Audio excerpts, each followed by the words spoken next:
That is Austin Butler with his uncanny portrayal of Elvis Presley in last year's movie Elvis, which has made nearly $300 million at the box office. For that performance, in which he does most of the singing himself, Butler earned an Academy Award nomination. He's up for Best Actor. We know his name now, but when the first trailer for Elvis was released a year ago, showing an actor with a breathtaking resemblance to the king, the world asked collectively, who is that? It was a fair question. Butler's most notable previous movie role was in 2019's Once Upon a Time in Hollywood. There he played a small part in a cast that featured his acting heroes, Leonardo DiCaprio and Brad Pitt. Since the release of Elvis, Butler has stepped into that celebrity spotlight himself, winning the Golden Globe, hosting Saturday Night Live, with a long list of roles now ahead of him. Willie and Austin got together here in New York for a Sunday Sitdown to talk about the ride. Austin Butler is living the kind of rare moment actors dream about. Already the winner of a Golden Globe for his turn as the king of rock and roll, Butler now is nominated for the ultimate prize. We're lost in a cloud with too much rain. I always had these dreams, and there were many moments in my life where it didn't feel like it was possible, you know. I just feel very humbled and grateful.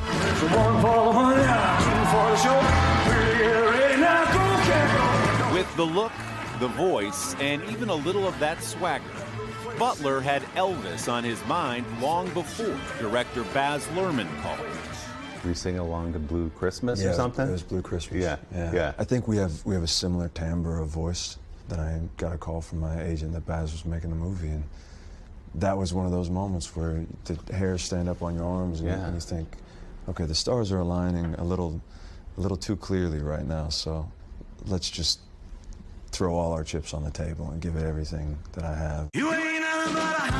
The film, nominated for 8 Academy Awards, reveals the man behind the showman, an often tortured performer coping with overwhelming sudden fame, while battling drugs and butting heads with his manager, Colonel Tom Parker, played by Tom Hanks. I am a promoter. That is what I do. And I'm Elvis Presley. That's what I do. The idea of getting to explore the life of somebody who had the life that Elvis had, and it has either been so misunderstood and is now simply a Halloween costume for people, or he's idolized to a level where he becomes larger than life. There were many times that it felt impossible, and I didn't feel like I was enough. And I kept waiting for somebody to look at me and go, you don't belong here, get out of here, you know?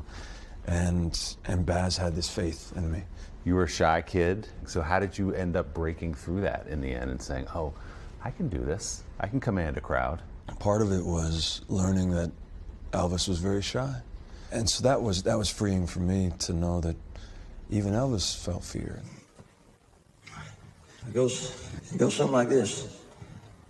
Do you remember the first time you looked in the mirror and saw Elvis? I was in the room by myself. It was like I was seeing Elvis giving me a pep talk, because I'm seeing that face in the mirror saying, you know, yes, this is terrifying. But that's exactly what Elvis was feeling in that moment, was his career was on the line.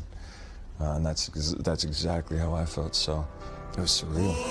The acclaim Elvis has received is bittersweet for Butler, who grew close to Presley's daughter, Lisa Marie, before her death in January.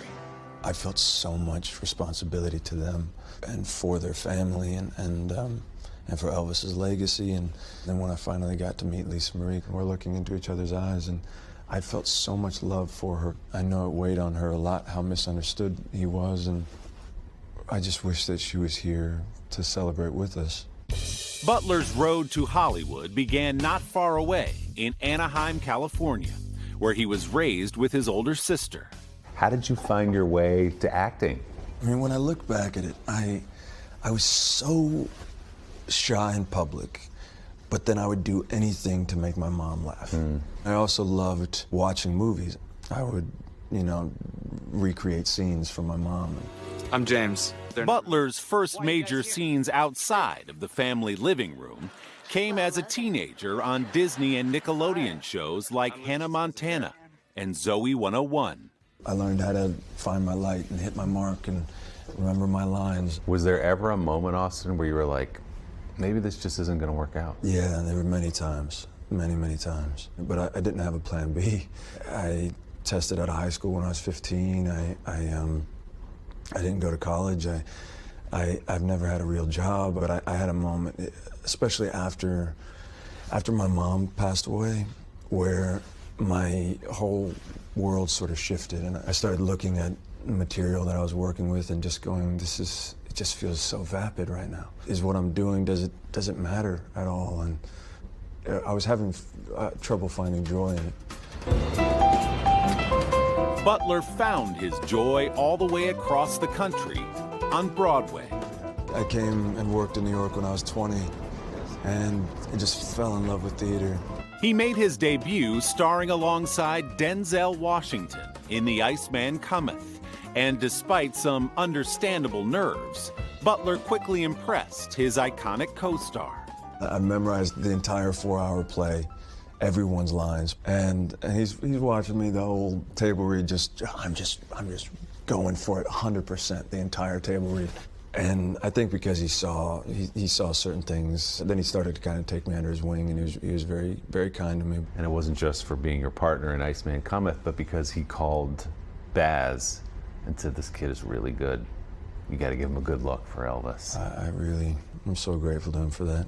I want to thank my mom, who I know is smiling down right now. Mama, I love you so much. What do you think she's thinking as she watches what's happening to her son? You know, I think she'd be very proud.